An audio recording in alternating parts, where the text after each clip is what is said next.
अभी आप मिलने जा रहे हैं यशस्वी ओसवाल से, और 4 फरवरी को हमसे उनके पेरेंट्स मिले थे ऑनलाइन।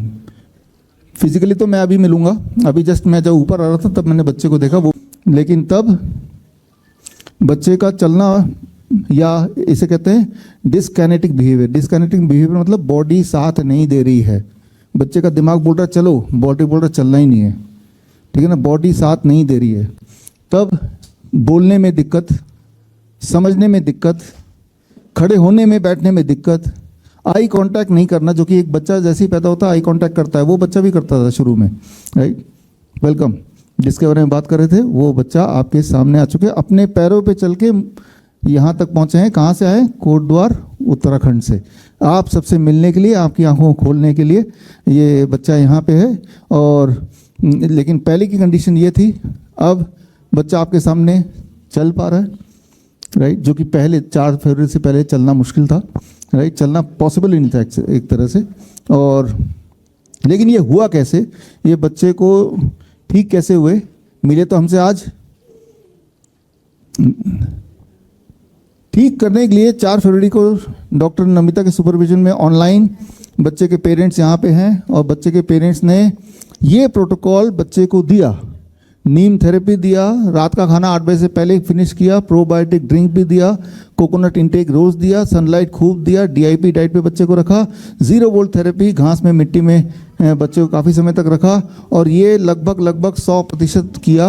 और करने के बाद जो नतीजा आया कि स्पीच में 60% इंप्रूवमेंट, ये 15 दिन का इंप्रूवमेंट, अभी का इंप्रूवमेंट तो उसके बाद काफ़ी दिन और हो गए, वो देखेंगे। अंडरस्टैंडिंग में 75% इंप्रूवमेंट, बॉडी के बैलेंस में 80%, आई कांटेक्ट 60%, ये सारे 15 दिन के इंप्रूवमेंट है। लेकिन उसके बाद की जर्नी क्या थी, और उससे पहले की जर्नी क्या थी जब बच्चा पैदा हुआ था, और बच्चे के पैदा होने से पहले की जर्नी क्या थी, उसके लिए डॉक्टर नमिता, जिनके सुपरविजन में ये बच्चा था, उनको माइक देता हूँ। आगे की कहानी आप बताएं। तो कहानी सुनाते हैं हम यशस्वी ओसवाल की। तो ये उसकी मम्मा है और ये उत्तराखंड से आए हैं बच्चा। तो थोड़ा सा बच्चा हाइपर है क्योंकि ट्रैवलिंग करके आया है। 24 घंटे के अंदर अंदर ये एलोपैथी के विशेष ट्रैप में फंस गया। 1 साल का था तो इसको इन्फेंटाइल स्पैज़म की डायग्नोसिस मिली, और 2 साल का था तो सेरेब्रल पाल्सी की। तो इसकी मम्मा ने हमारा ग्रुप क्यों ज्वाइन किया था? क्योंकि इस बच्चे का वीडियो देखिए, इसको इस तरह के स्पैज़म आते थे, और हमारा कैन प्रोटोकॉल आपने सिर्फ इसलिए ज्वाइन करा कि इसके स्पैज़म ठीक हो जाएं, मगर इनको नहीं पता था उसके साथ साथ इनकी सारी बीमारियां ही ठीक हो जाएंगी बच्चे की। और अब इसको ना के बराबर इसको सीजर्स आते हैं। और अब हम बात करते हैं कि माँ की कहानी की। तो मम्मी को भी एक बार एक सीज़र आया था और गलती से ये इमरजेंसी में चली गई, और वहाँ पर इनका सीटी स्कैन हुआ। और ये दूसरा जो सीटी स्कैन है ये 2 साल बाद हुआ, और दोनों की रिपोर्ट्स अलग अलग हैं। और तब कि इनको 5 साल के लिए एंटी एपिलेप्टिक ड्रग्स पे डाला गया, मगर मज़े की बात यह कि दोनों की रिपोर्ट्स के डायग्नोसिस अलग अलग है, और ट्रीटमेंट 5 साल तक इनका चलता रहा। तो किस लेवल पर लोगों का ट्रॉमा हो रहा है कि कोई समझ भी नहीं सकता है। ये एलोपैथी में हम लोग चले जाते हैं, सबसे बड़ी डायग्नोसिस है सीटी स्कैन, मगर इसमें भी क्वेश्चन मार्क दे रखा है, इसमें भी क्वेश्चन मार्क दे रखा है, इट इज़ नॉट कन्फर्म। और फिर क्या हुआ, जब डिलीवरी हुआ इनका बच्चा बिल्कुल नॉर्मल था, इनको बीसीजी का वैक्सीन लगाया गया। 24 घंटे के अंदर अंदर बच्चे को सीजर्स आने लगे, और ब्लेम किया गया माँ को कि आपने इसको दूध नहीं पिलाया और इसको हाइपोग्लाइसीमिया हो गया। और वो दिन है और आज का दिन है, बच्चा इस तरह के शूज़ पहनता है क्योंकि उसके पैर इस तरह से टेढ़े रहते हैं, वो चल नहीं पाता है। पहनता था, अब तो नहीं पहनता। हाँ नहीं, अब तो नहीं पहनता था। जिस दिन हमारे यहाँ ज्वाइन किया इन्होंने, हमने पहले ही दिन इनको बोला कि ये शूज़ उतार के आज ही फेंको और धरती को छुओ। तो उसके बाद की कहानी इसकी मम्मा सुनाएगी कि कैन प्रोटोकॉल को ज्वाइन करने के बाद क्या किया। वरना 24 घंटे बच्चा इस तरह के शूज़ में रहता था, और डॉक्टर ने इतना डरा दिया था, कभी उसने धरती को भी नहीं छुआ था। और इसके ऊपर वो 2 नंबर बड़े साइज़ के जूते पहन के रखता था। तो मम्मा बताएगी आगे की कहानी। जब इन लोगों ने हमारा प्रोटोकॉल शुरू करा तो सिर्फ एक ही बात थी कि इन्होंने 100% हम लोगों का प्रोटोकॉल फोकस किया। और वहीं से जहाँ जिस घरों में इस जैसी मम्मियाँ हैं उन्हीं के बच्चे यहाँ स्टेज पे आते हैं। तो ये हमारा इन्होंने कैन प्रोटोकॉल फॉलो करा। आप बताइए। सबसे पहले तो सबके नमस्कार। मैं यशस्वी की मदर। अभी आप जो वीडियो में देख रहे हैं, मतलब ये 10 मिनट का वीडियो है, लेकिन ये मेरे और मेरे बच्चे की 5 साल की जर्नी है। मतलब वो जर्नी जब एक बच्चे को मतलब घर में रखा जाता है, अच्छा मतलब डेवलपमेंट उसका होता है, मतलब बुनियाद होती है वो दी जाती है, लेकिन हम जब ये पैदा हुआ उसके नेक्स्ट डे से ही हॉस्पिटल के चक्करों में, मेडिसिन के चक्करों में, वैक्सीनेशन के चक्करों में फंसते चले गए। फिर मतलब हमने अपना दिमाग कभी यूज़ ही नहीं किया कि मतलब ये दवाई, ये वैक्सीनेशन क्यों दी जा रही है। उस समय सब ने मुझे यही बोला था कि तुमने दूध नहीं पिलाया, शायद इसलिए इसको ऐसा हुआ। मतलब क्लियरिटी कहीं नहीं थी कि इसको ये सीजर हुए क्यों, जो सबसे पहले इसको बर्थ के बाद हुए। तो मेनली हमारा कैन प्रोटोकॉल ज्वाइन करने का एक ही मकसद था कि डॉक्टर ने इसे बोल दिया था कि इसको लाइफ टाइम सीजर की दवाइयाँ देनी है। तो मैंने उनको बोला कि अभी तो उसकी एज 5 ईयर है, लाइफ टाइम कैसे, मतलब इतने साइड इफ़ेक्ट हो जाएंगे। तो वो हमें एक ही बात से चुप करा देते हैं कि जो सीजर हो रहे हैं उसके भी तो साइड इफ़ेक्ट होते हैं, वो तुम्हें नहीं दिखते। फिर हमारे पास आंसर नहीं होता करने का उनके साथ। और जितनी बार इसका EEG, CT स्कैन ये सब कुछ हुआ है, उसके लिए भी इसको बेहोशी की दवाई 2-2 टाइम पिलवाते थे, क्योंकि बच्चा बेहोशी नहीं होता है तो वो उसका अलग साइड इफ़ेक्ट। तो मैंने 4 फरवरी को ज्वाइन किया था कैन प्रोटोकॉल, और मेन मोटिव वही था कि सीजर की दवाई किसी भी तरीके से बंद हो जाए। लेकिन उस समय मुझे ये नहीं मालूम था कि जो कैन प्रोटोकॉल के अंदर इतनी सारी थेरेपीज़ हैं, उससे मेरे बच्चे की बैलेंसिंग में और ग्रिपिंग में, स्पीच में, अंडरस्टैंडिंग में, इसमें भी इम्प्रूवमेंट होगा। तो क्योंकि इसने 5.5 साल का हो गया है, ये पैदा होने से और 5 साल तक या 5.5 साल तक इसने कभी ऐसे नंगे पैर रखा नहीं, पैर घर में भी नहीं रखा। हम छोड़ते ही नहीं थे इसको, क्योंकि मैं मतलब फिजिकल का इतना नॉलेज भी नहीं है, हड्डियों का, मसल्स का नॉलेज नहीं है, ब्रेन का तो फिर भी ये है कि बार बार सिखा के हम थोड़ा बहुत करवा लेंगे उसको। हड्डियों का नॉलेज नहीं था, इसलिए डॉक्टर ने बोला कि नहीं, ये एसएमओस, पहले इसके इंसोल थे, फिर ये AFO पहनाए, फिर एसएमओस पहनाए। एसएमओस इतना बड़ा होता है, वो डबल लेयर वाला होता है, उसके बाहर भी फिर ऐसे शूज़ या सैंडल पहनाने होते थे। इसने मतलब ग्राउंडिंग ले गए होंगे हम पहले, लेकिन कभी इसने मतलब नंगे पैर ग्राउंड में चला नहीं, घास में चला नहीं, बाहर मतलब ऐसे सन में गया नहीं। जैसे मतलब कैन प्रोटोकॉल फॉलो करने के बाद एक रूटीन बन जाता है हमारा कि नीम देना है, ग्राउंडिंग करनी है, नीम बात देना है, अमली लेनी है, फ्रूट्स डेली लेने हैं। तो मतलब ऐसा नहीं था पहले। तो जैसे हमारा मतलब हम बाहर हैं, घर से कुछ नहीं है खाना खिलाने को, तो हम फ्रूट्स दे देते थे। ऐसा नहीं था कि पर्टिकुलर एक टाइमिंग नहीं है कि देना ही देना है। लेकिन कैन प्रोटोकॉल सबसे पहले मतलब वही था कि मैम ने बोला कि शूज़ मत पहनाओ, तो मैंने सबसे पहले वही किया कि शूज़ हटा दिए उसके, और जितना हो सके उसे ग्राउंडिंग कराई। तो ग्राउंडिंग के 3 दिन बाद ही मतलब उसकी स्पीच में क्लैरिटी आई, और जो मतलब बैलेंस है, क्योंकि एसएमओस पहनता था तो ठीक चल रहा है, लेकिन एसएमओस उतारो तो ये पैर ऐसे, हड्डियाँ ऐसे हो जाती थी, तो बैलेंस नहीं बन पाता था उसका। बहुत तेज़ चलता था तो मुड़ता था, फिर गिर जाता था। तो ये बैलेंस आया है उसका, क्योंकि उसको भी मतलब लगा ना कि मैं कुछ चीज़ छू रहा हूँ। अभी तक तो उसने डबल शूज़ पहने हुए थे, तो उसके जो पैर थे वो टच ही नहीं कर पाते थे ज़मीन को।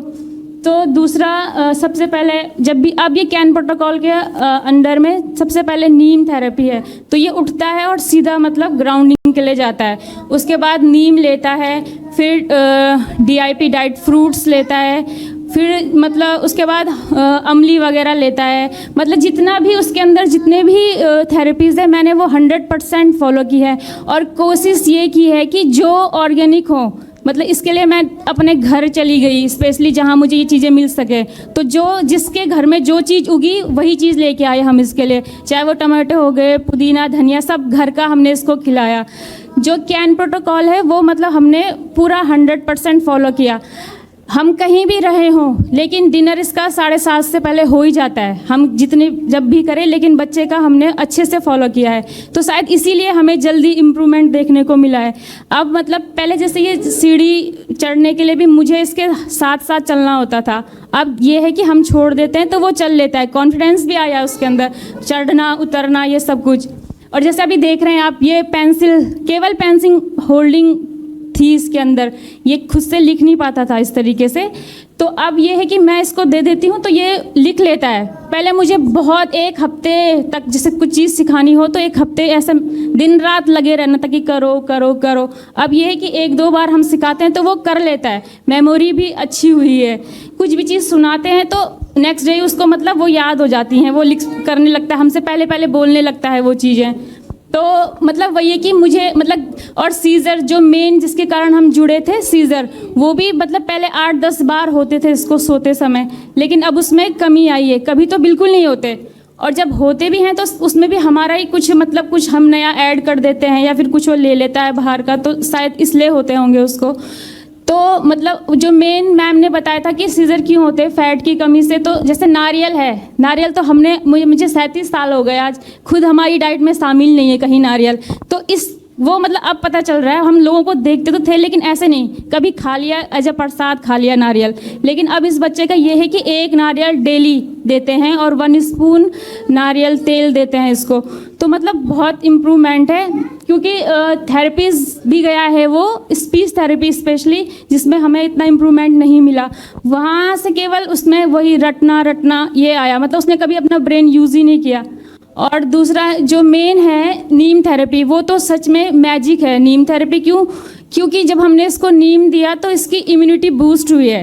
तो कैन प्रोटोकॉल के अंदर चाहे इम्प्रूवमेंट लेट हो, धीरे धीरे हो, सबसे पहले इम्यूनिटी बूस्ट हो रही है बच्चे की। अभी इसको 3 महीने हो गए, 3 महीने में इसको, जब हमने स्टार्टिंग की थी तो इसको जुकाम बुखार सब कुछ हुआ। तो मैम ने हमें बताया कि बुखार के लिए क्या करते हैं, जुकाम के लिए क्या करते हैं, नीम स्टीम दो, हॉट वाटर इमर्सन करो, तो वो सब किया तो वो ठीक हो गया खुद से। लेकिन अभी 3 मंथ से इसको कभी जुकाम बुखार कुछ नहीं हुआ। पहले मैं इसे बाहर नहीं ले जाती थी, जैसे हवा चल रही है, बारिश हो रही है, तो यही कि तबीयत खराब है और हो जाएगा कुछ, या फिर तबीयत खराब हो रही तो पीसीएम हमारे पास परमानेंटली हमारे घर में रखी रहती थी कि कुछ भी हो रहा है पीसीएम, जुकाम के लिए अलग दवाई, खांसी के लिए अलग दवाई, मतलब खाने पीने से ज़्यादा हमारे घर में मेडिसिन की बोतलें रखी हुई हैं। लेकिन अब ये है कि जब से हम इसे नीम खिला रहे हैं 2 टाइम, तो मतलब उसकी इम्यूनिटी बूस्ट हो रही है। इम्यूनिटी बूस्ट हो रही है तो तबीयत खराब नहीं हो रही, तो वो सीख रहा है हर चीज़ जो हम उसको सिखा रहे हैं। तो मतलब मैं ये कहना चाहूँगी कि मतलब जितने भी पेरेंट्स हम अभी तक, मतलब हमने 8-10 लाख, ये केवल थेरेपी है, थेरेपी पे लगा दिए होंगे, और हम अपने शहर से दूसरे शहर में गए इसके थेरेपीज़ के लिए, उसका खर्चा तो मतलब बहुत ज़्यादा है। तो मतलब जब हमको ये चीज़ें घर में फ्री में कहीं जाना नहीं है, अपने परिवार के साथ रह के हम ये सब चीज़ें कर सकते हैं, तो सभी मतलब पेरेंट्स को ये बोलूँगी कि एक बार कैन प्रोटोकॉल के साथ ज़रूर जुड़ें। और साथ में मतलब सर का और मैम का बहुत धन्यवाद कि उन्होंने हमें ये इस चीज़ से इंट्रोड्यूस करवाया। मुझे दुख इस बात का है कि मतलब हम 5 साल में हमें ये चीज़ें पता चली, इतनी लेट पता चली, क्योंकि मैं पहले जब ये 6 मंथ का था, हम गांव में ही रहते थे जॉब में, तो वहाँ सब चीज़ें हमको मिल जाती थी नेचुरली।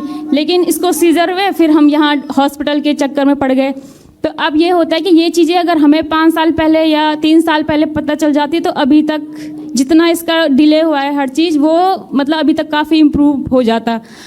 तो दूसरा मैम ने हमें मतलब एक मदर की तरह गाइड किया। मैंने केवल अपने बेटे की लिए किया है, लेकिन मैम ने इतने सारे ग्रुप हैं, इतने सारे माएँ हैं, बच्चे हैं, उन सबकी माँ है। मतलब ऐसा नहीं है कि जैसे किसी को कुछ दिक्कत होती है तो हम मैसेज डाल देते तो मैम तुरंत रिप्लाई कर देती हैं। अगर यही रिप्लाई अगर हमें डॉक्टर के पास जाना होता तो 500 रुपये पहले फ़ीस देनी होती है उनकी, उसके बाद वो हमें कुछ बताते हैं, और उसके बाद भी उसमें भी मतलब हम क्वेश्चन नहीं पूछ सकते उनको कि आप ऐसे क्यों कह रहे, वो हमें ही चुप करा देते। तो मतलब ये है कि फ्री में ये चीज़ मिल रही है तो इसको यूज़ करें, और अपना पैसा समय सब बचाना है तो तब भी हमें कैन प्रोटोकॉल के साथ जुड़ना चाहिए।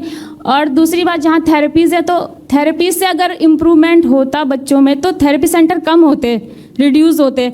मैंने 3 साल में अपने सामने इतने थेरेपी सेंटर देख दिए कि हर गली मोहल्ले में मतलब एक थेरेपी सेंटर खुला है। हमें भी तो पता नहीं है, पेरेंट्स एक जगह जाते हैं, वहाँ से नहीं होता दूसरी जगह, और उनमें मतलब ये नहीं है कि वो हमें सिखाते तो हैं लेकिन पूरा एक साथ नहीं बताते कि उनको ऑर्डर होते हैं कि नहीं आगे सिखा देंगे तो पेरेंट्स आएंगे नहीं, फिर उनका बिजनेस चलेगा ही नहीं। तो मतलब 500 रुपये एक दिन का 500 रुपये देते हैं, 500-600 रुपये 30 मिनट का केवल। तो मतलब यही है कि इन सब से बचने के लिए तो कैन प्रोटोकॉल को से जुड़ना बहुत ज़रूरी है सभी पेरेंट्स का। और लास्ट में वही thank you sir and thank you ma'am, और thank you all team of BRC sir, thank you. Thank you, thank you. ये बड़ा ही इंस्पिरेशनल स्टोरी आपने देखी और बड़ा ही इमोशनल स्टोरी आपने सुनी, और इससे एक आस जितने सारे पेरेंट्स जिनके बच्चों को सेरेब्रल पाल्सी है उनमें आ जाना चाहिए कि बच्चे की जो भी परिस्थिति अभी है उससे बच्चा ठीक हो सकता है, घर बैठे ही ठीक हो सकता है, मुफ्त में ही ठीक हो सकता है। और अभी तक पिछले एक साल में करीब 6000 बच्चे हैं और न्यूरो डेवलपमेंटल डिसऑर्डर जिनको हमने ठीक किया है, लेकिन हमारे देश में करीब 3 से 4 करोड़ 5 करोड़ ऐसे बच्चे हैं। तो ऐसे सारे बच्चों को ठीक करना हम दो या हमारी छोटी सी टीम से पॉसिबल नहीं है। तो इस लाइव के थ्रू मैं आप सबको ये बोलना चाहूँगा कि आप भी हमारी तरह कैन एक्सपर्ट बन सकते हैं। उसके लिए हमारा सर्टिफिकेशन कोर्स है, certification in autism and ADHD reversal 1 month online training. यहाँ पे bishrup.com/academy में जाके आप फॉर्म भरेंगे तो इस कोर्स का हिस्सा बन जाएंगे। और इस कोर्स को करने के बाद जो बातें हम पेरेंट्स को बता रहे हैं वही बातें आप पेरेंट्स को सिखा सकते हैं। और हर शहर में मुझे लगता है कि इस तरह के एक्सपर्ट्स होने चाहिए ताकि जो भी बच्चा जहाँ कहीं भी है उसी शहर में आराम से ठीक हो जाए। आपसे तो खैर हम पहली बार आज मिले है ना, ऑनलाइन ही हो गया तो आप समझ रहे होंगे कि आसान होगा, बहुत मुश्किल होता तो कर ही नहीं पाते आप। हाँ, करने की डिटर्मिनेशन इनको थी। आफ्टर ऑल बच्चा इनका है तो हम सब एज ए पेरेंट अपने बच्चे के लिए कुछ भी कर सकते हैं, सिर्फ हमें विश्वास होना चाहिए। और विश्वास आपको हो इसलिए उत्तराखंड से चल के सिर्फ सारी पेरेंट्स के दिमाग में विश्वास जगाने के लिए आप यहाँ पे आए। आपका बच्चा तो ठीक हो गया, फिर भी यहाँ क्यों आए? ताकि आपके माध्यम से एक मैसेज लोगों तक पहुँचे कि ये पॉसिबल है ठीक। पहले तो प्रिवेंटेबल है और अगर हो ही गया तो ये क्योरेबल भी है। और आप देख रहे हैं बच्चा कोई उस तरह के स्पेशल जूते पहने नहीं है जैसे पोलियो वगैरह में पहले पहना जाता था, अगर आपने देखा होगा आज से 30 साल पहले। और बच्चा चल पा रहा है, दौड़ पा रहा है और सीढ़ियाँ भी चल के आया था जैसे कोई भी और बच्चा आता है। तो ये अपने आप में बहुत बड़ा एक सबूत है। तो मैं उम्मीद करता हूँ जो भी लोग मुझे सुन रहे हैं ये मैसेज आप उन पेरेंट्स तक ज़रूर पहुँचाएं जिन पेरेंट्स को इसकी सबसे ज़्यादा ज़रूरत है, कैन प्रोटोकॉल की सबसे ज़्यादा ज़रूरत है। बड़ी से बड़ी बीमारी का आसान से आसान इलाज घर बैठे ही हो सकता है। अधिक जानकारी के लिए कांटेक्ट करें nearest doctor BRC clinic @ home.